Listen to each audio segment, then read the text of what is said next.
വചനമേ നിത്യജീവന്റെ ആധാരമേ, രക്ഷയേകിടും സത്യമാർഗമേ, എന്റെ ആത്മാവിനാശ്വാസമേ.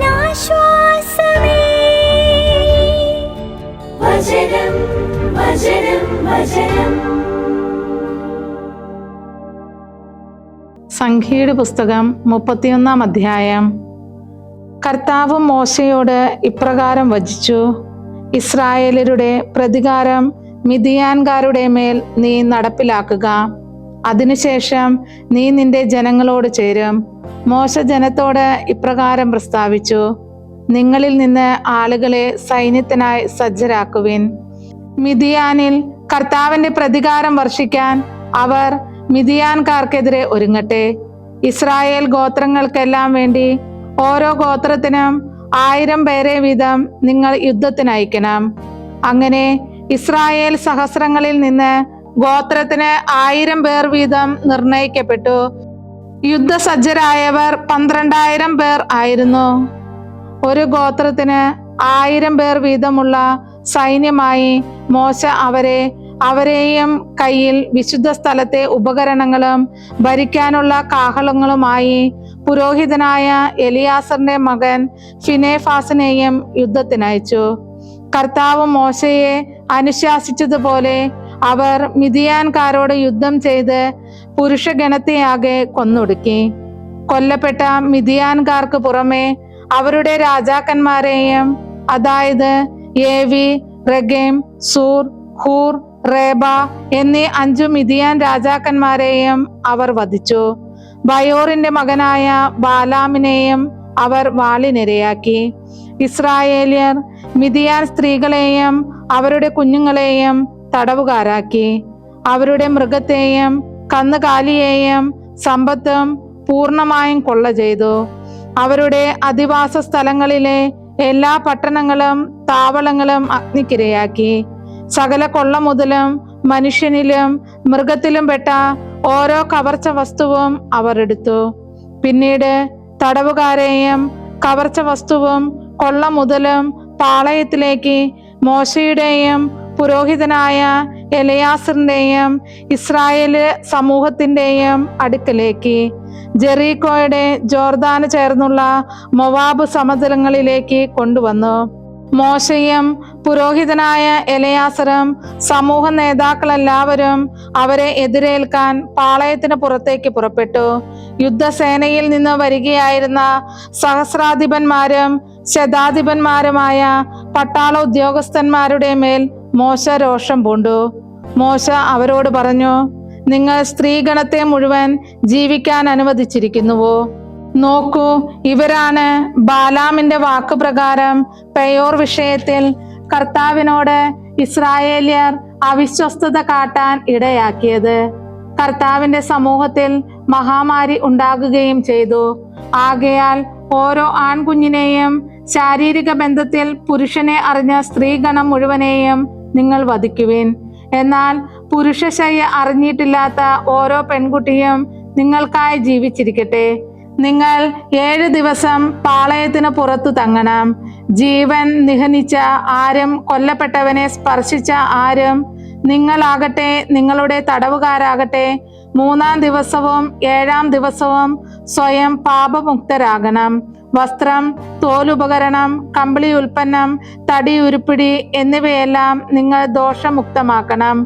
പുരോഹിതനായ എലയാസർ യുദ്ധത്തിന് പോയിരുന്ന സേനാംഗങ്ങളോട് പറഞ്ഞു: കർത്താവ് മോശയോട് കൽപ്പിച്ച നിയമവ്യവസ്ഥ ഇതാണ്: സ്വർണം, വെള്ളി, പിച്ചള, ഇരുമ്പ്, തകരം, ഈയം എന്നിങ്ങനെ അഗ്നിയെ സ്ഫുടം ചെയ്യാവുന്ന സാധനമൊക്കെയും നിങ്ങൾ തീയിലൂടെ കടത്തിവിടണം. അപ്പോൾ അത് ശുദ്ധിയുള്ളതാകും. വിമലീകരണ ജലത്താൽ അത് ദോഷമുക്തമാകണമെന്ന് മാത്രം. അഗ്നിയെ സ്ഫുടം ചെയ്യാനാവാത്തതൊക്കെയും നിങ്ങൾ വെള്ളത്തിലൂടെ കടത്തിവിടണം. 7-ാം ദിവസം നിങ്ങൾ നിങ്ങളുടെ വസ്ത്രങ്ങൾ അലക്കണം. അപ്പോൾ നിങ്ങൾ ശുദ്ധിയുള്ളവരാകും. അതിനുശേഷം നിങ്ങൾക്ക് പാളയത്തിലേക്ക് വരാം. കർത്താവ് മോശയോട് ഇപ്രകാരം അരുൾ ചെയ്തു: നീയും പുരോഹിതനായ എലയാസറും സമൂഹത്തിന്റെ പിതൃതലവന്മാരും മനുഷ്യനിലും മൃഗത്തിലും നിന്ന് കൊള്ള മുതലായി പിടിച്ചവയുടെ കണക്കെടുക്കുക. യുദ്ധം ചെയ്യാൻ സൈന്യമായി ഇറങ്ങിയവർക്കും സമൂഹം മുഴുവനുമിടയിൽ നീ കൊള്ള വസ്തു തുല്യമായി ഭാഗിക്കണം. സൈന്യമായി ഇറങ്ങിയ പോരാളികളിൽ നിന്ന് കർത്താവിനുള്ള കപ്പമായി മനുഷ്യനിൽ നിന്നും കന്നുകാലിയിൽ നിന്നും കഴുതകളിൽ നിന്നും ആട്ടിൻപറ്റത്തിൽ നിന്നും 500 1 വീതം നീ ഈടാക്കണം. അവർക്കുള്ള പകുതിയിൽ നിന്ന് അതെടുത്ത് കർത്താവിന്റെ കാണിക്കയായി പുരോഹിതനായ എലിയാസറിന് നീ കൊടുക്കണം. ഇസ്രായേല്യർക്കുള്ള പകുതിയിൽ നിന്ന് മനുഷ്യനിൽ നിന്നും കന്നുകാലിയിൽ നിന്നും കഴുതകളിൽ നിന്നും ആട്ടിൻപറ്റത്തിൽ നിന്നും എല്ലാ മൃഗത്തിൽ നിന്നും 50 1 വീതം എടുത്ത് അത് കർത്താവിന്റെ ആലയത്തിന്റെ കാത്തു സൂക്ഷിപ്പുകാരായ ലേവായർക്ക് കൊടുക്കണം. കർത്താവ് മോശയോട് കൽപ്പിച്ചതുപോലെ മോശയും പുരോഹിതൻ എലയാസറും പ്രവർത്തിച്ചു. സൈനികർ പിടിച്ചെടുത്ത കവർച്ച വസ്തുവിന്റെ അവശേഷിച്ച കൊള്ള മുതലായി ഉണ്ടായിരുന്നത് 6,75,000 ആടും 72,000 കന്നുകാലിയും 61,000 കഴുതകളും മനുഷ്യ വ്യക്തികളായി പുരുഷ ശരീര അറിയാത്ത സ്ത്രീകളിൽ നിന്നുള്ള ആകെ 32,000 പേരും ആയിരുന്നു. പകുതിയായിരുന്നു യുദ്ധത്തിന് പോയവരുടെ പങ്ക്. ആടിന്റെ എണ്ണം 3,37,500. ആടിൽ നിന്ന് കർത്താവിനുള്ള കപ്പം 675 ആയിരുന്നു. കാളകൾ 36,000. കർത്താവിനുള്ള അവയുടെ കപ്പം 72. കഴുതകൾ 30,500. കർത്താവിനുള്ള അവയുടെ കപ്പം 61. മനുഷ്യ വ്യക്തി 16,000. കർത്താവിനുള്ള അവരുടെ കപ്പം 32 പേർ. കർത്താവിന്റെ കാണിക്കയായി മോശ പുരോഹിതനായ എലിയാസറിന് കപ്പം കൊടുത്തു. കർത്താവ് മോശയോട് കൽപ്പിച്ചതുപോലെ തന്നെ യുദ്ധം ചെയ്ത ആളുകളിൽ നിന്നുള്ളത് ഇസ്രായേല്യർക്കായി മോശ പകുത്ത പകുതിയിൽ നിന്ന് സമൂഹത്തിന്റെ പകുതിയായി. ആടുകളിൽ നിന്ന് 3,37,500 ഉണ്ടായിരുന്നു. കന്നുകാലികൾ 36,000-ഉം കഴുതകൾ 30,500-ഉം മനുഷ്യ വ്യക്തികൾ 16,000-ഉം ആയിരുന്നു. ഇസ്രായേലരുടെ പകുതിയിൽ നിന്ന് മനുഷ്യനിൽ നിന്നും മൃഗത്തിൽ നിന്നും 50 1 വീതം വസൂലാക്കിയത് മോശ എടുത്ത് കർത്താവിന്റെ ആലയത്തിന്റെ കാത്തു സൂക്ഷിപ്പുകാരായ ലേവായർക്ക് കൊടുത്തു. കർത്താവ് മോശയോട് കൽപ്പിച്ചതുപോലെ തന്നെ. പിന്നീട് സൈന്യ സഹസ്രങ്ങൾക്ക് ചുമതലക്കാരായ സഹസ്രാധിപന്മാരും ശതാധിപന്മാരും മോശയുടെ പക്കൽ അണഞ്ഞു. അവർ മോശയോട് പറഞ്ഞു, നിന്റെ ദാസരായ ഞങ്ങളുടെ പക്കലുള്ള യോദ്ധാക്കളുടെ എണ്ണമെടുത്തു. ഞങ്ങളിൽ നിന്ന് ഒരാളും നഷ്ടപ്പെട്ടിട്ടില്ല. ഞങ്ങൾ ഓരോരുത്തരും കണ്ടെത്തിയ സ്വർണ്ണാഭരണങ്ങളായ തോൾവള, കൈവള, മുദ്രമോതിരം, കർണാഭരണം, മാല എന്നിവ കർത്തൃ നൈവേദ്യമായി ഞങ്ങളുടെ ജീവനെ പ്രതി പരിഹാരം ചെയ്യാൻ കർത്തൃസന്നിധിയിൽ സമർപ്പിക്കുന്നു. മോശയും പുരോഹിതനായ എലയാസറും അവരിൽ നിന്ന് സ്വർണ്ണ നിർമ്മിത ഉരുപ്പിഴി മുഴുവനും സ്വീകരിച്ചു. സഹസ്രാധിപന്മാരിൽ നിന്നും ശതാധിപന്മാരിൽ നിന്നും അവർ കർത്താവിന് സമർപ്പിച്ച കാണിക്ക സ്വർണം ആകെ 16,750 ഷെക്കലായിരുന്നു. യോദ്ധാക്കൾ ഓരോരുത്തരും അവനവന് വേണ്ടി കവർന്നിട്ടുണ്ടായിരുന്നു. മോശയും പുരോഹിതനായ എലയാസറും കൂടി സഹസ്രങ്ങളുടെയും ശതങ്ങളുടെയും അധിപന്മാരിൽ നിന്ന് സ്വർണം സ്വീകരിച്ച് കർത്തൃസന്നിധിയിൽ ഇസ്രായേല്യർക്കുള്ള സ്മാരകമായി അത് സമാഗമ കൂടാരത്തിലേക്ക് കൊണ്ടുചെന്നു. സംഖ്യയുടെ പുസ്തകം 32-ാം അധ്യായം. റൂബിന്യർക്കും ഗാദിയർക്കും വളരെ പ്രബലവും വലുതുമായ കാലിസമ്പത്തുണ്ടായിരുന്നു. യാസേർ ദേശവും ഗിലിയാദ് ദേശവും അവർ നിരീക്ഷിച്ചു. ഇതാ, ഈ സ്ഥലം കാലിക്കൂട്ടത്തിന് പറ്റിയ സ്ഥലം തന്നെ. അതിനാൽ ഗാദ്യരും റൂബന്യരും വന്ന് മോശയോടും പുരോഹിതനായ എലയാസറിനോടും സമൂഹ നേതാക്കളോടും ഇപ്രകാരം പറഞ്ഞു: Ataroth, Dibon, Jazer, Nimrah, Heshbon, എലിയാലെ, സെബാം, Nebo, Bayern എന്നീ പ്രദേശങ്ങൾ ഇസ്രായേൽ സമൂഹത്തിന് മുമ്പാകെ കർത്താവ് പ്രഹരിച്ച ദേശം കാലിക്കൂട്ടത്തിന് പറ്റിയതാണ്. നിന്റെ ദാസർക്ക് കാലിക്കൂട്ടം ഉണ്ട് താനും. അവർ പറഞ്ഞു, നിന്റെ കണ്ണുകളിൽ ഞങ്ങൾ പ്രീതി കണ്ടെത്തിയെങ്കിൽ ഈ പ്രദേശം നിന്റെ ദാസർക്ക് കൈവശ വസ്തുവായി നൽകപ്പെടട്ടെ. നീ ഞങ്ങളെ ജോർദാൻ കടത്തരുതേ. ഗാദ്യരോടും റൂബേന്യരോടും മോശ ചോദിച്ചു, നിങ്ങളുടെ സഹോദരന്മാർ യുദ്ധത്തിന് പോകുമ്പോൾ നിങ്ങൾക്ക് ഇവിടെ കഴിയണമെന്നോ? കർത്താവ് ഇസ്രായേലിയർക്ക് നൽകുന്ന നാട്ടിലേക്ക് കടക്കുന്നതിൽ നിന്ന് അവരുടെ ഇച്ഛാശക്തി നിങ്ങൾ കെടുത്തുന്നത് എന്തുകൊണ്ട്? കാദേശ് ബർണയായിൽ നിന്ന് നിങ്ങളുടെ പിതാക്കന്മാരെ നാട് നിരീക്ഷിക്കാൻ ഞാൻ അയച്ചപ്പോൾ അവർ ചെയ്തതും ഇപ്രകാരം തന്നെ. അവർ എഷ്കോൾ താഴ്വരയോളം ചെന്ന് നാട് കണ്ടു. അവരാകട്ടെ കർത്താവ് നൽകുന്ന നാട്ടിലേക്ക് ഇസ്രായേലിയർ പോകാതിരിക്കുന്നതിന് അവരുടെ ഇച്ഛാശക്തി കെടുത്തി. അന്ന് കർത്താവിന്റെ കോപം ജ്വലിച്ചു. അവിടുന്ന് ഇപ്രകാരം ശപഥം ചെയ്തു, ഈജിപ്തിൽ നിന്ന് പുറപ്പെട്ടു പോന്ന ആളുകളിൽ 20 വയസ്സും അതിന്മേലും പ്രായമുള്ള ആരും ഞാൻ അബ്രാഹത്തിനും ഇസഹാക്കിനും യാക്കോബിനും വാഗ്ദാനം ചെയ്ത ഭൂമി കാണുകയില്ല. കാരണം എന്നെ അവർ പൂർണ്ണമായി അനുഗമിച്ചില്ല. എന്നാൽ കെനീസിയനായ യെഫുന്നയുടെ മകൻ കാലെബും നൂനിന്റെ മകൻ ജോഷുവായും അത് കാണും. കാരണം അവർ കർത്താവിനെ പൂർണ്ണമായി അനുഗമിച്ചു. കർത്താവിന്റെ കോപം ഇസ്രായേലിൽ ജ്വലിച്ചു. കർത്താവിന്റെ ദൃഷ്ടികളിൽ തിന്മ പ്രവർത്തിച്ച തലമുറ മുഴുവൻ തീരുന്നതുവരെ അവരെ അവിടുന്ന് 40 വർഷം മരുഭൂമിയിൽ അലയാനിടയാക്കി. ഇസ്രായേലിന് നേർക്കുള്ള കർത്താവിന്റെ കോപം ഇനിയും വർദ്ധിക്കാനായി നിങ്ങളുടെ പിതാക്കന്മാരുടെ സ്ഥാനത്ത് നിങ്ങൾ ഇതാ പാപികളായ മനുഷ്യരുടെ പരമ്പരയായി ഉയർന്നു വന്നിരിക്കുന്നു. എന്തെന്നാൽ അവിടുത്തെ അനുഗമിക്കുന്നതിൽ നിന്ന് നിങ്ങൾ പിന്തിരിയുന്ന പക്ഷം അവിടുന്ന് അവരെ ഇനിയും മരുഭൂമിയിൽ ഉപേക്ഷിക്കും. അങ്ങനെ ഈ ജനത്തിന് മുഴുവൻ നിങ്ങൾ നാശം കൊണ്ടുവരും. അപ്പോൾ അവർ അവനെ സമീപിച്ചു പറഞ്ഞു, ഞങ്ങൾ ഇവിടെ ഞങ്ങളുടെ ആടുമാടുകൾക്ക് വേണ്ടി തൊഴുത്തുകളും ഞങ്ങളുടെ കുട്ടികൾക്ക് വേണ്ടി പട്ടണങ്ങളും പണിയട്ടെ.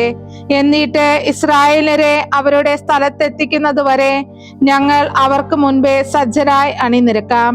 ഞങ്ങളുടെ കുഞ്ഞുങ്ങൾ ഈ ദേശവാസികളുടെ മുൻപിൽ പെടാതെ സുരക്ഷിത നഗരങ്ങളിൽ പാർക്കുകയും ചെയ്യട്ടെ. ഇസ്രായേലിയർ താന്താങ്ങളുടെ അവകാശം കൈവശമാക്കുന്നത് വരെ ഞങ്ങൾ ഞങ്ങളുടെ വീടുകളിലേക്ക് മടങ്ങുകയില്ല. ജോർദാന് മറുകര മുതൽ അപ്പുറത്തേക്ക് അവരോടൊപ്പം ഞങ്ങൾ അവകാശികളാകുകയില്ല, തീർച്ച. കാരണം ഞങ്ങൾക്ക് ഞങ്ങളുടെ അവകാശം വന്നിരിക്കുന്നത് കിഴക്ക് ജോർദാൻ ഇക്കരെയാണ്.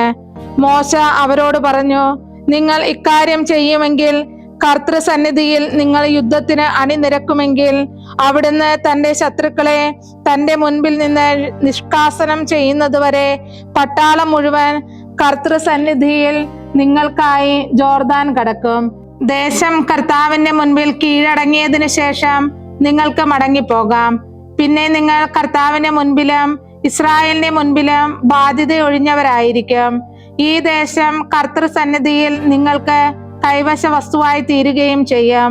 ഇപ്രകാരം നിങ്ങൾ ചെയ്യുന്നില്ലെങ്കിൽ നോക്കൂ, നിങ്ങൾ കർത്താവിനോട് പാപം ചെയ്യുകയായിരിക്കും. നിങ്ങളുടെ പാപം നിങ്ങളെ വേട്ടയാടുമെന്ന് നിങ്ങൾ അറിഞ്ഞുകൊള്ളുവിൻ. നിങ്ങൾക്കായി നിങ്ങളുടെ കുട്ടികൾക്കായി പട്ടണങ്ങളും നിങ്ങളുടെ ആട്ടിൻകൂട്ടത്തിനായി ആലകളും പണിയുവിൻ. നിങ്ങളുടെ അധരം ഒഴിഞ്ഞത് നിങ്ങൾ നിറവേറ്റണം. ഗാദ്യരും റൂബിനരും മോശയോട് ഇപ്രകാരം പറഞ്ഞു, യജമാനൻ കൽപ്പിക്കുന്നത് പോലെ നിന്റെ ദാസന്മാർ ചെയ്തു കൊള്ളാം. ഞങ്ങളുടെ കുട്ടികളും ഭാര്യമാരും കന്നുകാലി കൂട്ടവും മൃഗഗണവും അവിടെ ഗിലിയാദ് പട്ടണങ്ങളിൽ ആയിരിക്കട്ടെ. യജമാനൻ പ്രസ്താവിക്കുന്നത് പോലെ നിന്റെ ദാസന്മാർ സർവസജ്ജ സൈന്യമായി കർത്താവിന്റെ മുൻപേ യുദ്ധത്തിനായി മുന്നേറുന്നതാണ്. മോശ അവരെ സംബന്ധിച്ച് പുരോഹിതനായ എലയാസറിനെയും നൂനിന്റെ പുത്രൻ ജോഷുവായെയും ഇസ്രായേലർക്കുള്ള ഗോത്ര പൈതൃകങ്ങളുടെ തലവന്മാരെയും അനുശാസിച്ചു. മോശ അവരോട് പറഞ്ഞു, യുദ്ധത്തിന് സർവസജ്ജരായി ഗാദ്യരും റൂബിനരും നിങ്ങളോടൊപ്പം കർത്താവിന്റെ മുൻപാകെ ജോർദാൻ കടക്കുകയും ദേശം നിങ്ങൾക്ക് മുൻപാകെ കീഴടങ്ങുകയും ചെയ്താൽ നിങ്ങൾ അവർക്ക് ഗിലിയാദ് ദേശം കൈവശ വസ്തുവായി കൊടുക്കണം. എന്നാൽ അവർ നിങ്ങളോടൊപ്പം അണിനിരന്ന് മുന്നേറുന്നില്ലെങ്കിൽ അവർ അവകാശികളാകുന്നത് കാനാൻ ദേശത്ത് നിങ്ങളുടെ ഇടയിൽ തന്നെ ആയിരിക്കും. ഗാദ്യരും റൂബനരും ഇപ്രകാരം പ്രത്യുത്തരിച്ചു, നിന്റെ ദാസന്മാരോട് കർത്താവ് പ്രസ്താവിക്കുന്നത് അപ്രകാരം തന്നെ ഞങ്ങൾ ചെയ്യും. ഞങ്ങൾ കർത്താവിന്റെ മുൻപിൽ അണിനിരന്ന് കാനാൻ ദേശത്ത് കടക്കും. എന്നാൽ ജോർദാൻ ഇക്കരെ ഞങ്ങളുടെ അവകാശത്തിന്റെ കൈവശ ഭൂമി ഞങ്ങൾക്കൊപ്പമായിരിക്കണം. അങ്ങനെ മോശ അവർക്ക്, അതായത് ഗാദ്യർക്കും റൂബന്യർക്കും ജോസഫിന്റെ പുത്രനായ മനാസയുടെ ഗോത്രത്തിന്റെ പകുതിക്കുമായി അമോര്യ രാജാവായ സീഹോന്റെ രാജ്യവും ബാഷാൻ രാജാവായ ഓഗിന്റെ രാജ്യവും നൽകി. ചുറ്റുമുള്ള നാടിന്റെ നഗരാതിർത്തികളിലായി അതിന്റെ നഗരങ്ങളോട് ചേർന്നായിരുന്നു ആ പ്രദേശം. ഗാദ്യർ പണിത തീബോൻ, Ataroth, Aroer, അത്രോത് ഷോഫാൻ, Jazer, യോഗ്ബഹ, ബേത് Nimrah, ബേത് Haran എന്നീ പട്ടണങ്ങൾ കോട്ട നഗരങ്ങളും അജസംരക്ഷണ കേന്ദ്രങ്ങളുമായിരുന്നു. റൂബിന്യർ പണിതവ ഹെഷ്ബോൺ, എലിയാലെ, കിരിയാത്തായിം എന്നിവയും പേരുമാറ്റിയ നെബോ, ബാൽമയോൺ എന്നിവയും സിഗ്മായുമായിരുന്നു. അവർ വിളിച്ച പേരുകൾ തന്നെയാണ് അവർ പണിത പട്ടണങ്ങളുടെ പേരുകൾ. മനാസയുടെ മകനായ മാക്കീറിന്റെ പുത്രന്മാർ ഗിലിയാദിലേക്ക് പോയി അത് കീഴടക്കി. അതിലുണ്ടായിരുന്ന അമോര്യരെ തുരത്തി. മോശ മനാസയുടെ മകനായ മാക്കീറിന് ഗിലിയാത്ത് കൊടുത്തു. അവൻ അതിൽ വാസമുറപ്പിച്ചു. മനാസയുടെ പുത്രനായ യായീർ പോയി ഹഫോത്തേഹേം പിടിച്ചടക്കി. അവൻ അതിനെ ഹഫോത്ത് യായീർ എന്ന് വിളിച്ചു. നോബഹ് പോയി കെനാത്തും അതിന്റെ ഗ്രാമങ്ങളും പിടിച്ചടക്കി. അവൻ തന്റെ പേരനുസരിച്ച് അതിനെ നോബഹ് എന്ന് വിളിച്ചു. 112 സങ്കീർത്തനം. കർത്താവിനെ ഭയപ്പെടുന്നവൻ ഭാഗ്യവാൻ. അവിടുത്തെ കൽപ്പനകളിൽ അവൻ ഏറെ ഉത്സുകനാണ്. അവന്റെ സന്തതി ഭൂമിയിൽ കരുത്തനായിരിക്കും. സത്യസന്ധരുടെ തലമുറ അനുഗ്രഹീതമാകും. അവന്റെ ഭവനത്തിൽ സമ്പത്തും ഐശ്വര്യവും ഉണ്ടായിരിക്കും. അവന്റെ നീതി നിത്യം നിലനിൽക്കുന്നു. ദയാലുവും ആർദ്രനും നീതിമാനുമായ അവൻ സത്യസന്ധർക്ക് പ്രകാശമായി അന്ധകാരത്തിൽ ഉദിക്കുന്നു. ദയ കാണിക്കുകയും വായ്പ കൊടുക്കുകയും ചെയ്യുന്നവൻ ഉത്തമൻ. അവൻ തന്റെ കാര്യങ്ങൾ ന്യായപൂർവം കൈകാര്യം ചെയ്യുന്നു. തീർച്ചയായും അവൻ ഒരിക്കലും ഇളകുകയില്ല. നീതിമാൻ നിത്യസ്മരണാർഹനായിരിക്കും. അപശ്രുതി മൂലം അവൻ ഭയപ്പെടുകയില്ല. കർത്താവിൽ ആശ്രയിക്കുന്ന അവന്റെ ഹൃദയം അചഞ്ചലമാണ്. തന്റെ വൈരികളെ വിജയഭാവത്തോടെ നോക്കുന്നതുവരെ അവന്റെ തുണയ്ക്കപ്പെട്ട ഹൃദയം ഭയപ്പെടുകയില്ല. അവൻ ദരിദ്രർക്ക് വാരിക്കോരി കൊടുക്കുന്നു. അവന്റെ നീതി നിത്യം നിലനിൽക്കുന്നു. അവന്റെ അന്തസ്സ് മഹത്വത്തിൽ ഉയർന്നു നിൽക്കും. ദുഷ്ടൻ അത് കണ്ട് കോപിക്കുന്നു. അവൻ പല്ലുറുമി അശക്തനായി തീരുന്നു. ദുഷ്ടരുടെ ആഗ്രഹം നശിക്കും. 113 സങ്കീർത്തനം. കർത്താവിന്റെ ദാസരെ സ്തുതിക്കുവിൻ. കർത്താവിന്റെ നാമം സ്തുതിക്കുവിൻ. ഇപ്പോൾ മുതൽ എന്നേക്കും കർത്താവിന്റെ നാമം വാഴ്ത്തപ്പെടട്ടെ. സൂര്യോദയം മുതൽ അസ്തമയം വരെ കർത്താവിന്റെ നാമം സ്തുതിക്കപ്പെടട്ടെ. കർത്താവ് സകല ജനതകളുടെ മേൽ ഉന്നതനാണ്. അവിടുത്തെ മഹത്വം ആകാശങ്ങൾക്കും ഉപരിയാണ്. നമ്മുടെ ദൈവമായ കർത്താവിനെ പോലെ ആരുണ്ട്? അവിടുന്ന് ഉന്നതത്തിൽ ഉപവിഷ്ടനാകുന്നു. ആകാശത്തെയും ഭൂമിയെയും അവിടുന്ന് കുനിഞ്ഞു നോക്കുന്നു. നിസാരനെ പൊടിയിൽ നിന്ന് എഴുന്നേൽപ്പിക്കുന്നു. അവിടുന്ന് ദരിദ്രനെ ചാണകക്കുഴിയിൽ നിന്ന് പൊക്കിയെടുക്കുന്നത് നേതാക്കന്മാരോടൊപ്പം, തന്റെ ജനത്തിന്റെ നേതാക്കന്മാരോടൊപ്പം അവനെ ഇരുത്താനാണ്. സന്തതി മാതാവായി സന്തോഷിക്കുന്ന വന്ധ്യയെ ഭവനത്തിൽ പാർപ്പിക്കുന്നവനാണ് അവിടുന്ന്. 114 സങ്കീർത്തനം. ഇസ്രായേൽ ഈജിപ്തിൽ നിന്ന്, യാക്കോബിന്റെ ഭവനം അന്യഭാഷാ ജനത്തിൽ നിന്ന് പുറപ്പെട്ടപ്പോൾ യൂദ അവിടുത്തെ വിശുദ്ധ സ്ഥലമായി തീർന്നു. ഇസ്രായേൽ ആയിരുന്നു അവിടുത്തെ ഭരണപ്രദേശങ്ങൾ. കടൽ ഒന്ന് നോക്കിയിട്ട് ഓടിയകന്നു. ജോർദാൻ പിൻവലിഞ്ഞു. പർവ്വതങ്ങൾ മുട്ടാടുകളെ പോലെയും കുന്നുകൾ കുഞ്ഞാടുകളെ പോലെയും തുള്ളിച്ചാടി. സമുദ്രമേ, നിനക്കെന്തു പറ്റി?